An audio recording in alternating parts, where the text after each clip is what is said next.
There's a founder I worked with, but I'm not going to name him, but you'll recognize him immediately because half the people listening to this are kind of like him, who had a genuinely excellent business, good revenue, smart team, real traction. He had done the hard work of building something from nothing, and the thing was working. But every single week, the same problems came back to him. Client complaint, back to him. Team conflict, back to him. Pricing decision, back to him. Should we stay late to finish this? Back to him. His calendar was a graveyard of decisions that should never have reached his desk. And here's what was interesting.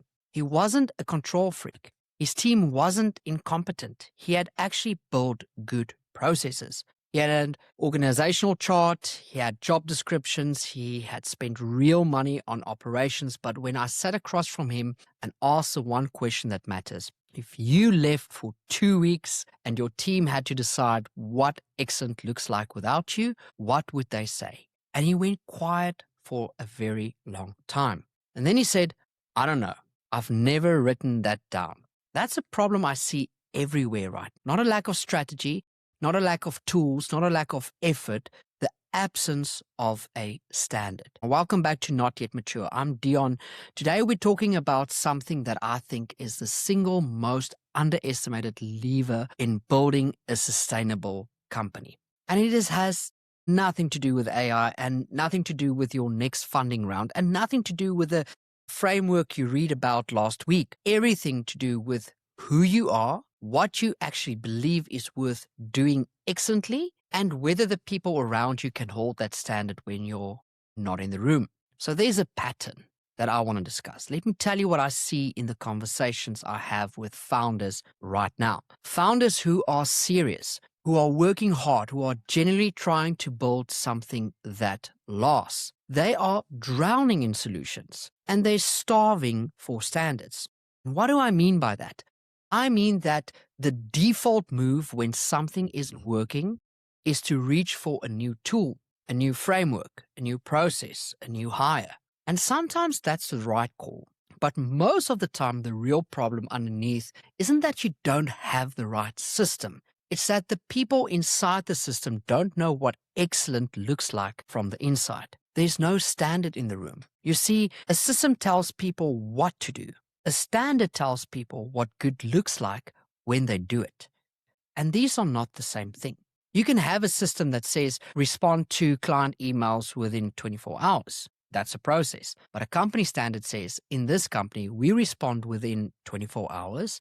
And when we can't, we communicate before the window closes. And our communication is never rushed or defensive because our clients deserve to feel like they matter. And that's a different thing entirely.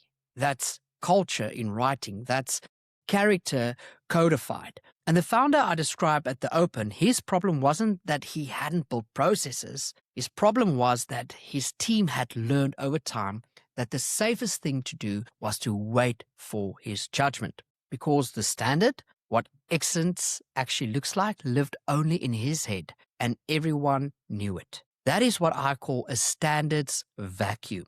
A standards vacuum doesn't stay empty. It fills with the lowest shared assumption of everyone in the room, which is almost never high enough. Believe it or not, this is the leadership problem underneath most of the operational problems I personally encounter. Not a strategy problem, not a talent problem, a standards problem. And there's a couple of peer voices we need to consider.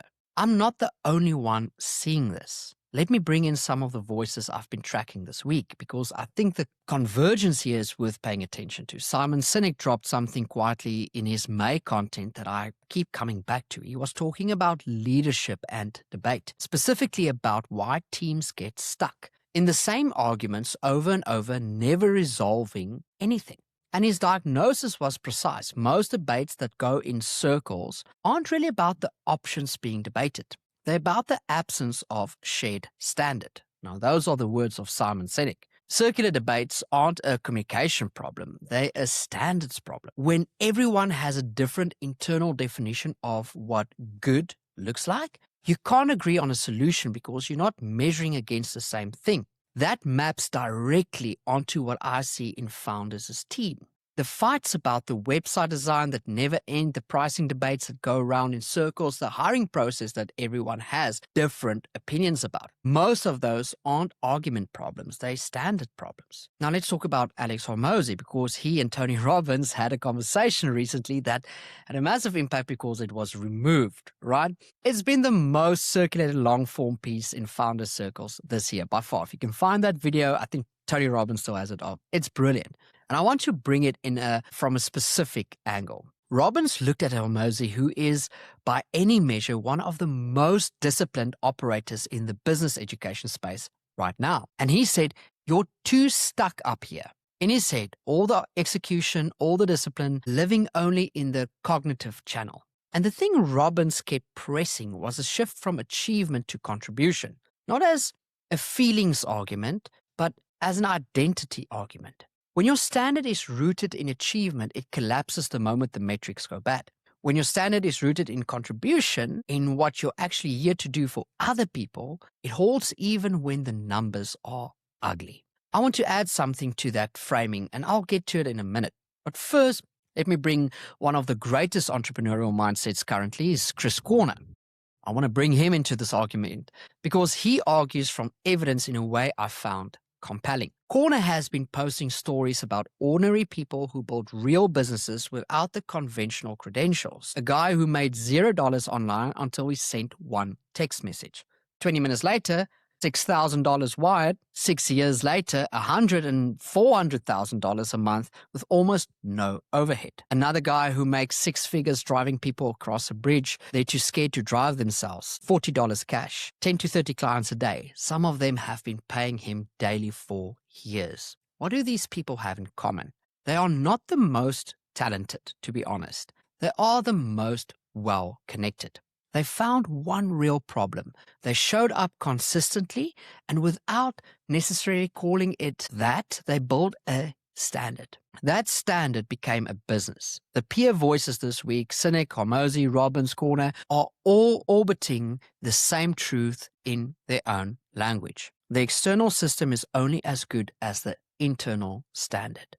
Now, what does the framework look like? So let me give you the framework I use when I work with founders on this journey. I call it the 3 layers of a standard, and I want you to notice that these get harder as you go deeper, not because the concepts are complex, but because each one requires something more personal from you. And the first layer number 1, is the standard in your work. This is the surface layer, the most visible, the most measurable. Every company does something. The question is, can you describe what excellent looks like in that thing? Specifically enough that someone who had never met you could hold that standard. Not aspirationally, specifically. Not, we do great work. What does great work look like in practice? What does it sound like in a client call? What does it feel like when someone opens the deliverable?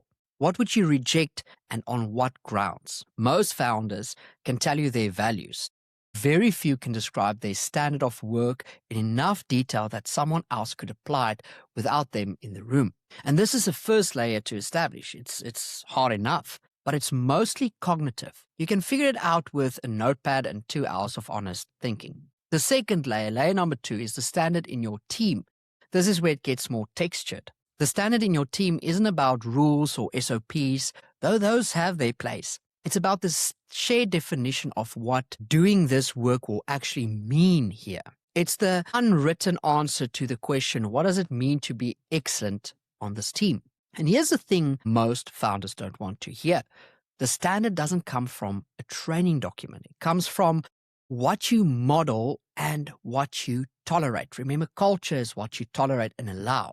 Those 2 things over time define the ceiling of your team standards. What you model, how you show up to meetings, how you handle difficult client conversation, how you communicate under pressure, how you respond to a mistake, sets the actual bar regardless of what's written in the handbook. What you tolerate, the quality of work that you accept without comment, the behavior you allow to slide, the standards you enforce inconsistently, that sets the floor. Truth be told, the distance between your model standard and your tolerated standard is the exact size of your culture problem. And most culture problems aren't values problems. They tolerance problems. And I want to get to the third layer number 3, the standard in yourself. This is the deepest layer. And this is where I'm going to part ways little with the peer voices. Robbins is right that contribution outlasts achievement as a motivational foundation. I believe that, but I think the sourcing matters. Robbins roots contribution in the emotional reward of serving others, the fulfillment you feel when you live beyond yourself, and that's real. But Deon's frame, my frame, is slightly different, and it runs deeper for me. I build well because I've been entrusted with something, not because it makes me feel good, because there's a standard of stewardship that I answer to that isn't about my emotional state on any given Tuesday. And that's a different engine, and it runs longer. I want to get biblical here. Proverbs 22 verse 29 says, "Do you see someone skilled in their work? They will serve before kings." Solomon isn't describing a strategy, it's describing a person whose internal standard of craft is so visible, so consistent, so deeply personal that it puts them in rooms they've never had to campaign to enter. The standard they've built in themselves speaks before they do. And here's the line I want you to carry with you from today's episode onwards. Character is the only standard that doesn't require enforcement. Systems get gamed. Metrics get hit on technicality. Rules get followed to the letter and violated in the spirit. But when the leader's character is the standard, visible, consistent, self-enforced, it sets the culture ceiling without a single policy document. You cannot automate who you are. You can automate what you do. You can systemize your workflows. You can delegate your tasks, but the standard that flows from your character, from what you genuinely believe is worth doing well, cannot be delegated or automated. It has to be embodied. And the sobering thing about that is this: your team is watching. They see the gap between what you say and what you do. They see what you tolerate in yourself and you don't tolerate in them. They see when the standard rises or falls based on whether you're having a good week. The standard in the room is always set by the person with the most influence. And in most young companies, that's you. I want to give you some questions now. I want you to actually sit with these, not process them quickly and move on. Some of these are going to be kind of like uncomfortable, but that's the point. Question 1.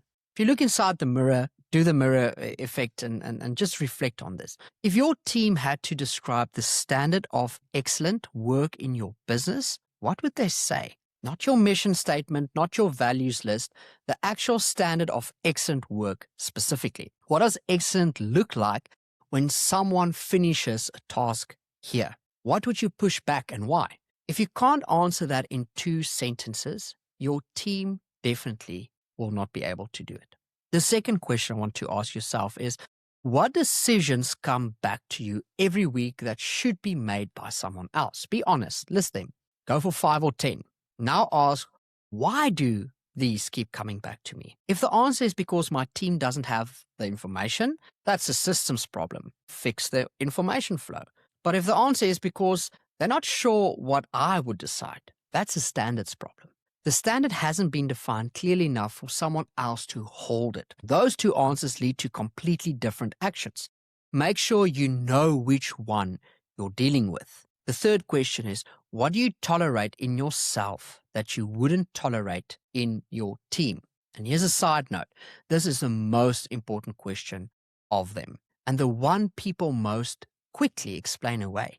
Do you show up late to your own meetings? Tolerate rushed communications when you're tired? Deliver more or deliver work that's 80% when you could get it to 95%?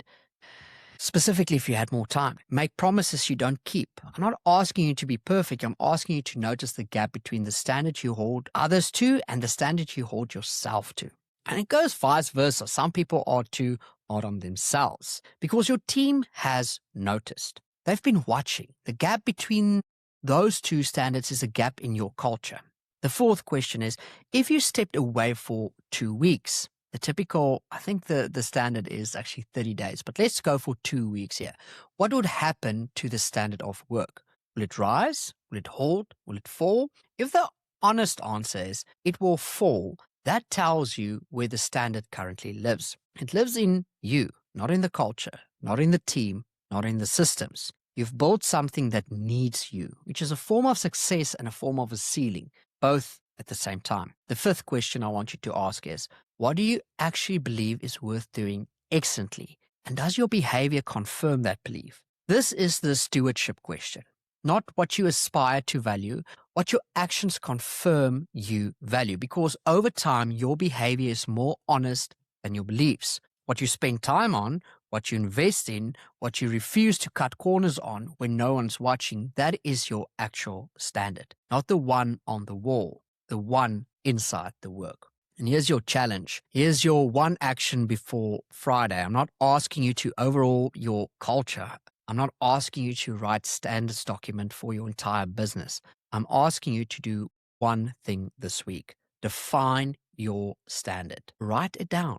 Tell someone, not a goal, not a policy, a standard, a specific description of what excellent looks like in one area of your work. Specific enough that someone else could hold it without you explaining it to them in the moment. It might be the standard for a client communication, the standard for how your team runs its Monday meetings, the standard for what a finished deliverable looks like before it goes out the door, the standard for how you personally show up to a difficult conversation.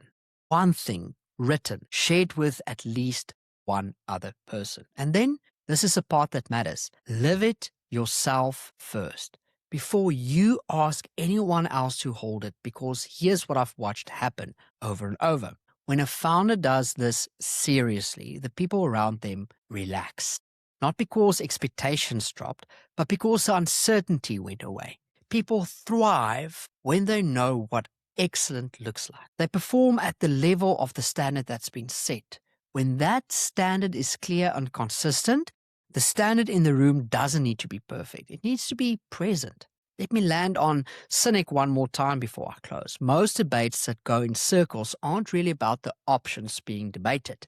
They're about the absence of a shared standard. If your company has circular debates, decisions that keep coming back, conflicts that never fully resolve, quality that fluctuates in ways you can't quite diagnose, I want to gently suggest that before you reach for a new tool or a new framework or a new hire, you ask the prior question. What is the standard here? And is it clear enough that everyone knows it without you being in the room? You can't automate who you are. You can't systemize your way to character, but you can build one written standard at a time. The kind of environment where excellent is the expectation and not the exception. Set the standard before Friday. Write it. Live it first. Bless you guys. Thank you for joining in.